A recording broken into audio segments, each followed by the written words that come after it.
My favourite conspiracy isn't actually flat Earth, you'll be surprised to hear. It's actually the moon landing, and I think that's why I keep coming back to it. And did you know there's a YouTube channel called Apollo Detectives? They're on a mission to prove that the moon landings never happened.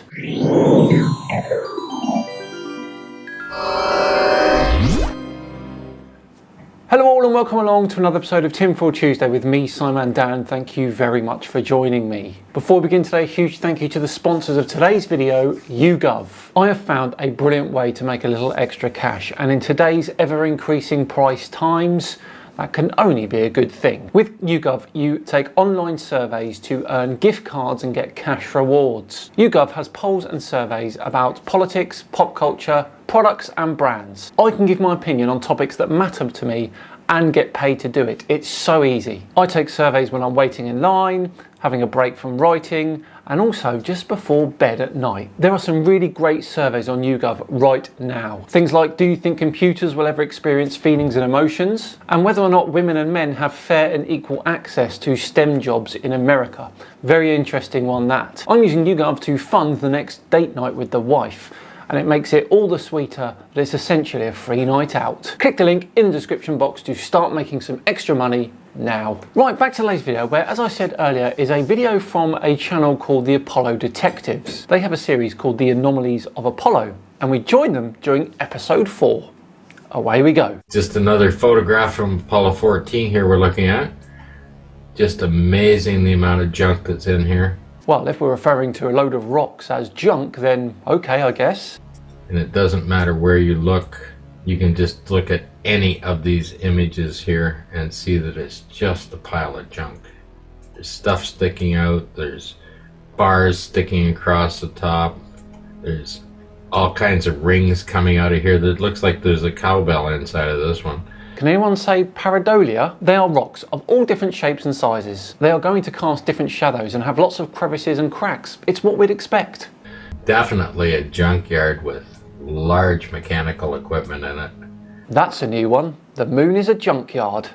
These are not formed by any kind of natural means.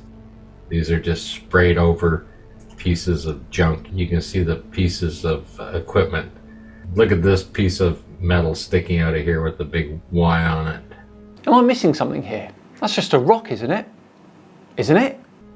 Down here it's got a nice little divider between them. And this is supposed to be on the moon? You've got to be joking. No, I think he's being serious. And yes, it is the moon.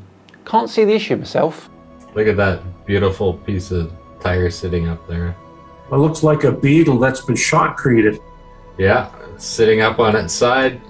And then of course you got this beautiful little painted nose cone on it. It looks like a robot head or something like that too. I don't care what it looks like. I saw a cloud the other day that looked like a bearded unicorn. Doesn't mean that it was. And then of course you come over to here and you've got another vehicle on its side. Quite obviously on its side. It's got a license plate there. A license plate? Are these guys for real? It's got some kind of a strap coming down here underneath it. There's a nice round tire. It looks like a Continental kit on a car. There's the football. Yeah, got the stripe on it and everything else. We both played with those when we were kids. Yeah. Make perfect spirals with them all the time, right? Practice making your spirals with those things. I really don't know how else to debunk this other than just saying they're rocks. Just look at all of the stuff that's on the side of this thing that didn't get covered over. There's so much stuff here that you just walk right over everything else. Yeah, because if you're NASA and you wanted to fake the moon landing, you'll absolutely take some grainy photos of a junkyard and try and pass it off as the moon. Let's have a really close look at the American flag. This photograph's from March to the Moon. And we'll just start right in here on this nice little blue piece here. We're going to have a nice close look to see that this is an official flag.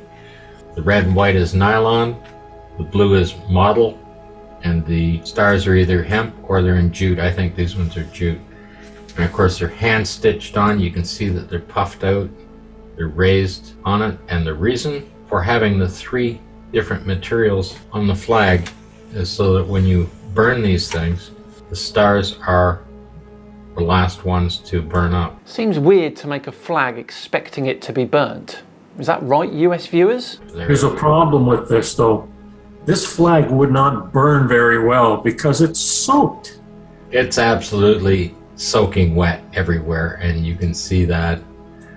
I mean, you can see where it's dry here, it's soaking wet here. You can either see water droplets here. Is this guy confusing shadows for wetness?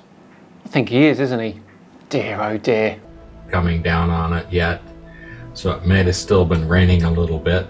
But of course, being US promotion of their power, they're going to have their flag, and they don't care if it's on fire, soaking wet, or whatever. They're going to take a picture of it. Now here's something to think about. If every one of those darker stripes where it's all soak or damp, if that was meant to be there, then all of those stars would be dead center of it, and it's not. It's a two-color blue, and you can see here, if you look at this star, then this star, and this star, where that's running. It's drying off in the sunlight from where they're folded. You can clearly see that this flag is creased. It means that when light hits it, shadows will be cast on it in various different ways. And it's quite obvious that that's what's going on here, but you guys just want to see what you want to see. And again, if you're faking a moon landing, then why put up a wet flag? Makes no sense. It's absolutely soaking wet in here, just darker and dark right there. That's a shadow, that's wet, and this piece is dry.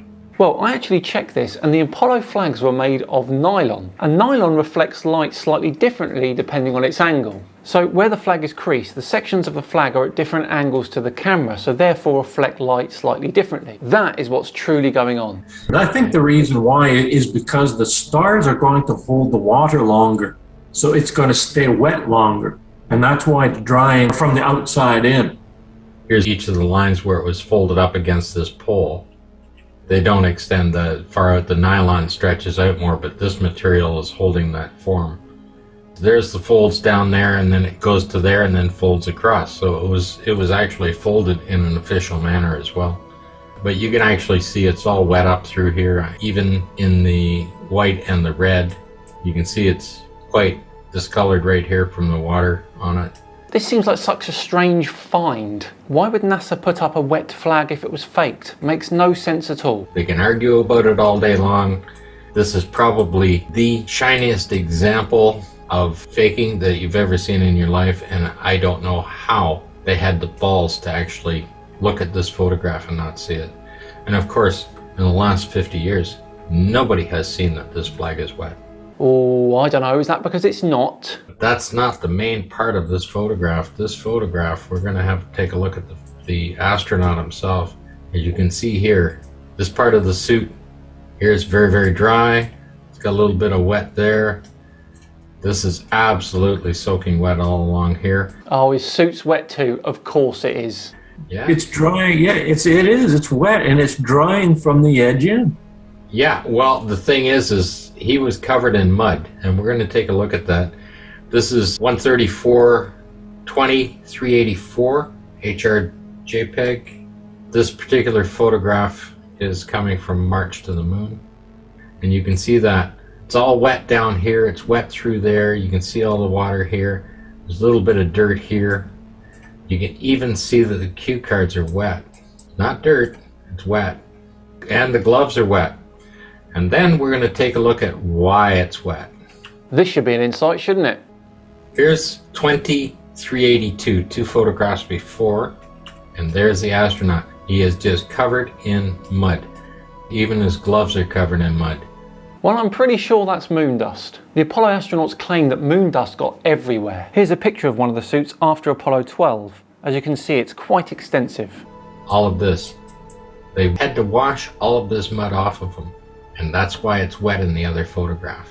Ah, okay, so NASA faked the moon landing on a set with no mud, got mud on the suits, and then washed the suits to get that mud off, but then didn't bother drying them before they started taking photos.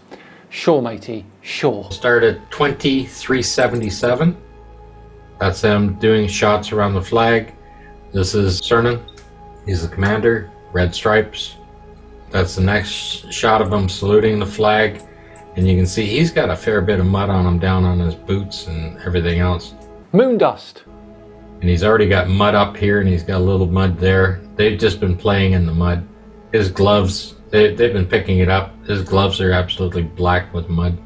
Comes up, touches the flag, and you can see how dark his gloves are because they're just covered in mud. Moon dust. He's been putting mud on top of Harrison Schmitt. And they're, of course, saluting the flag one more time. And then here's Schmitt. He is absolutely covered in mud. It's not dust sticking to them. This is wet mud. No, it's definitely not dust, it's mud. Why? Why take photos with wet mud on you if you're trying to fake it? I think for today we're going to wrap it up here, but I definitely want to visit the Apollo detectives again at some point in the future. But for now, we're all done and dusted for another Tinfoil Tuesday. If you enjoyed it today, please do consider subscribing to the channel. It'll be thoroughly appreciated. We're really pushing for that 500,000 subscribers now. And of course, if you particularly like this one, the moon landing one, then hit that like button as well. Just enough time to once again thank YouGov for sponsoring today. Remember to earn extra money now, click that link in the description. I've been Simon Dan. Have yourselves a great day and I'll see you all tomorrow for another Misconception Mini. See you then.